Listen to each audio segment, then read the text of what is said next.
Araka ny fotoana fanomezana tompoko lasy tompoko vavy dia tafaraka itondraitsika amin'ity takariva ity manaritra ny araba mba ampirarintsoa ary manasantsika anaraka ny fampahalalam-baovao hatramin'ny farany eto amin'ny fahitalavitra MATV tontolon'ny fikarakarana ny fifidianana atrandry no itsika manomboka ny fampahalalam-baovao no tanterana itolakandro io tetsy amin'ny foiben'ny senita tetsy alarobia ny fivirimbe fahatelon'ny comité de pilotage ny PASEM eo anivony izany vao miramaly eo tena misahana ny fifidianana izany tao anatin'izany fotoana izany nafaniny teo anivon'ny senita ny kiondony araka tamin'ny fianakaviam-be raisam-pirenena nitondran'izy ireo fanazavana misy kokoa makasika ny akapobe ny fanomanana ny fifidianana lovaramana Jesosy Christian Rakotoramanga teny toerana nanangona ny vaovao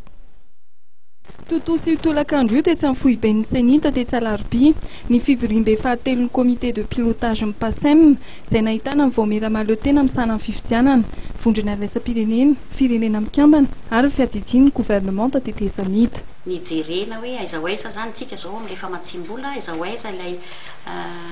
déclaration d'intention na ny fitenenan'ny firenena sasany izay anampy atsika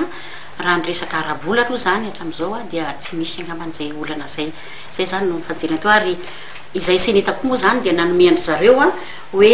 aiza hoaiza koa zany ilay fanavaozana n'ilay tetiandrom-pifidianana mba azahoany zareo mahalala ny datanandro tsara ho fantatra rehetra fantatra nandritra fotoana ihany koa fa mankatony fanemorana ny tetiandrom-pifidianana amin'ny fiajijian'ny fitondrana teteza mita raha ny fahitako azy zany aloha raha ny teny Genety ny toko hoe conseil spécial ny président tao dia tsy misy ny sakana amin'ny fikarakarana ny fifidianana ary zay moa dia nataony no azavainy teo anatrehan'ny comité de pilotage na ny ambassadeur rehetra satria maromaro ihany ny ambassadeur tonga teo za ngamba ny tiako resahana aloha dia tsy ifamaly amin'ny resaka taratasy ifamaliana akory fa ny tiako ambara fotsiny angambany dia hoe tsy nanaonao foana akory ny senita izay atao amin'ny senita zany fa dia nanaza ny esprit n'ilay feu de route raha ataoko hoe tsorina dia ireo mpiasa ny PNUD eto Madagasikara ireo dia tsara ho fantatsika fa solotena ny Nations Unies koa ireo olona reo eto amintsika eto ary matory zareo zany nanao soni an'ilay déclaration na ilay fanavaozana n'ilay tetiandrom-pifidianana dia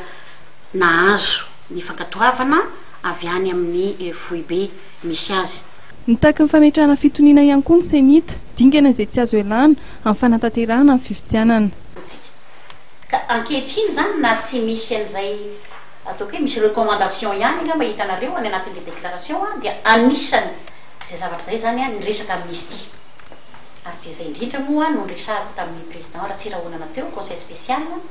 hoe mangataka anao raha tiana andeha irindra ty fifidianana ity ka mba ho fifidianana ho ekeny rehetra satria raha anao fifidianana atsika ka tsy hilatsaka ary hiteny le olo afaka saratra hoe teny anjany hoe miteny le olo hoe zay tsy hilatsaka ao dia inona ary no ataon'ny senita hanomana izy ka nangataka taminy ary dia nanome toky ahy izy fa hiantso manokana ny ministra ny justice iresaka aminy hijery aiza hoaiza ny dossier nyreo nangataka amnistie any amin'ny cour suprême ary dia zay nangatako taminy hoe ny fotoana io mba alefa aingana koa nga manireo anatin'ilay réconciliation ny membre ao anatiny eo mino efa mipetraka le izy mba zahoantsika zany mapiditra indrindra mba tokony ho alohany ny arretage définitif no tokony hivoaka zany rehetrarehetra zany satria fantatsika tsara fa raha voiny fois arrêté définitivement io liste électorale io dia zay no izy zay tsy azo voaina tsony io navotra nandritra fotoana ihany koa fa mahatratra enina amin'ny 300 miliara ariary ny teti-bola kapoben'ny PASEM